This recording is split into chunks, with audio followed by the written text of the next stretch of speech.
Part 2টা যারা দেখেছো তারা অবশ্যই জানবে যে লাস্ট আমরা গেছিলাম দীঘা মোহনা। তো দীঘা মোহনা যে টোটোতে করে গেছিলাম সেই টোটোতেই আমরা ব্যাক করি এবং চলে আসি অমরাবতী পার্কে। এই পার্কের এন্ট্রি ফি ছিল পার পারসন 20 টাকা মনে হয়। তো ভেতরে ঢুকেই ফার্স্টে নজর পড়ে একটা রোপওয়ের দিকে, ওই দেখো রোপওয়েটা চলে আছে, তো ওই রোপওয়ের দিকে তো আমরা সবাই ঠিক করি যে রোপওয়েতে করে আমরা চড়বো। আর এখানে অনেকগুলো ছোটো ছোটো টয় ট্রেন ছিল যারা বয়স্ক মানুষ তাদের ঘুরিয়ে দেখার জন্য। তো বাবা গেছিলো রোপওয়েতে টিকিট জিজ্ঞাসা করতে, ওই দেখো। তো ওখানে দূর থেকে কিছু একটা লেখা ছিল যেটা আমি পড়তে পারছিলাম না, এখন ভিডিওতে দেখছি ক্লিয়ার দেখা যাচ্ছে না। তো পার পার্সন রোপওয়েতে ছিল 100 টাকা করে, যেটা খুবই বেশি হাই। তারপর আমরা এখানে কিছুটা দুলছিলাম আর বাবা তো প্রথমবার দোলনায় চাপলো এবং খুবই ভয় পাচ্ছিল, আর মাকে বলছিল একটু আস্তে আস্তে করে দুলিয়ে দিতে। আর এই জিনিসটা, এই মোমেন্টটা ক্যাপচার না করে থাকতে পারলাম না। তারপর আমিও একটু দুললাম, মাকে বললাম। দোলনা দেখলেই দুলতেই ইচ্ছা করে। আর অমরাবতী পার্ক থেকে বেরোতে বেরোতে আমাদের প্রায় অনেকটা সন্ধে হয়ে গেছিলো, আর এই চা দোকান থেকে আমরা চা খেয়ে নিয়েছিলাম। দেন আমাদের নেক্সট ডেস্টিনেশন ছিল ঢেউসাগর, যেটা আমরা ডিসাইড করি যে হেঁটে হেঁটেই যাব ঢেউসাগরে, কারণ ওখান থেকে কাছেই প্রায় অনেকটাই।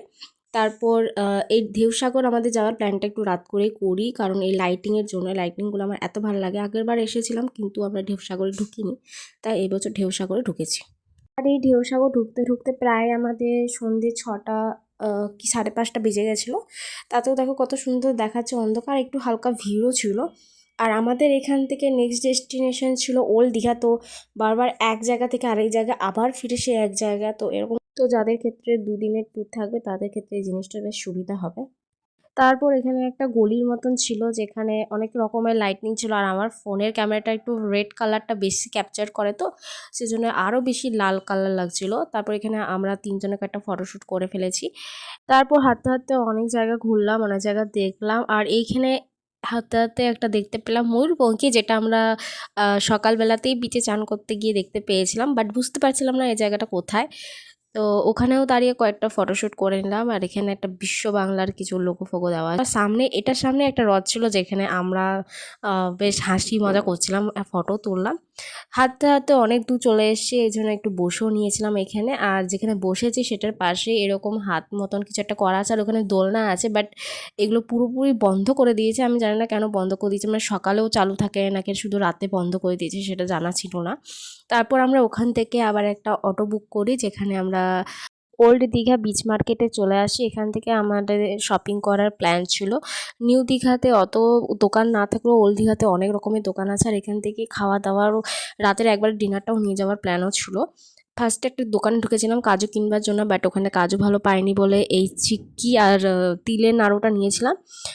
আরও অনেক রকমের আসলে এখানকার কাজুটা বেশ অতটা টেস্ট ছিল না, পুরনো পুরনো লাগছিলো খেতে। দেন তারপরে চলে এলাম আরেকটা কাজুর দোকানে, সেখানে আমরা প্রায় 250 গ্রাম কাজু কিনেছি। তারপর যেহেতু আমার দিদি আসেনি, তো ওর জন্য কয়েকটা জিনিস কেনার ছিল, ওগুলোও দেখছিলাম যে কোথায় ভালো কি বিক্রি করছে। আগেরবার যখন এসেছিলাম তখন এই জায়গাটা না পুরোটাই মানে ভর্তি ছিল, বাট এখন একটু ফাঁকা ফাঁকা, তো সেটাই ভাবছিলাম যে কোথা থেকে কি পাওয়া যাবে কে জানি। আগেরবার এখানে অনেক মূর্তির দোকান ছিল যেখানে খুব সুন্দর সুন্দর মূর্তি বিক্রি করছিল। তারপর মা আর আমি চলে আসি এই দোকানে, যেখানে হ্যাঁ কিছু কিছু জিনিস কিনেছি ওর জন্য, ছোট ছোট জিনিস। আর তারপরে ওর বার্থডে আসছে, সেই পারপাসেও অনেক কিছু জিনিস কিনেছি। আর আমরা দুজনে না ক্রিসমাসের গিফট দেওয়া নেওয়া করি, তো ওর জন্যও কিনে নেওয়া হয়ে গেছে। আর এরপর চলে এসেছি মাছের দোকানে মাছ ভাজা খেতে। তো সামনে একটা দোকান ছিল মাছের, বাট ওখানে আগেরবার খেয়েছিলাম গিয়ে পর, কিন্তু তেমন টেস্ট ছিল না, পচা দিয়ে দিয়েছিল। আর আমি নিয়েছিলাম হচ্ছে চিতল মাছের পেটি, আর বাবা আর মা নিয়েছিল দুজনা ভেটকি মাছ, যেটা পিস পিস করে দিয়েছিল। দুটোই খেতে খুব অসাধারণ ছিল, বাট ভেটকি মাছটা একটু বেশি টেস্টি ছিল। তারপর আমরা খেয়ে দিয়ে একটু বিচের ধারে বসেছিলাম, আর প্রচণ্ড ঠান্ডা হাওয়া, মাত্র 10 মিনিট মতনই বসতে পেরেছি। আর তারপরে রাস্তায় যেতে যেতে হঠাৎ এই বিল্লুটার সাথে দেখা, ভীষণ কিউট, ওকে একটা বিস্কুট কিনে খাওয়ালাম, ভেরি ভেরি কিউট ছিল বাচ্চাটা। তারপর বাড়ি আসবার পথে এই খাজার দোকানটা চোখে পড়লো, বাট এটা ঘিয়ে ভাজা, যেটা আমার মোটেও পছন্দ নয়, তাও বাবা অল্প করেই কিনলো। আর রাতের ডিনারের জন্য আমরা চুজ করেছিলাম এই রুমালি রুটিটা, যেটা মা বাবা তড়কা দিয়ে খাবে, আর আমি চিলি চিকেন নিয়ে নিয়েছিলাম হাফ প্লেট। আর চলো আজকের ব্লগটা এখানেই শেষ করছি। নেক্সট লাস্ট পার্ট তোমাদের কালকে ওয়েট করছে, এবং কালকে আমরা ব্যাক করব, তো সেটার ভিডিও সব একসাথে আসবে। তো আজকের মতন এখানেই। ভিডিওটা ভালো লাগলে লাইক কমেন্ট শেয়ার অ্যান্ড নতুন হলে সাবস্ক্রাইব করতে ভুলবেন না। টাটা।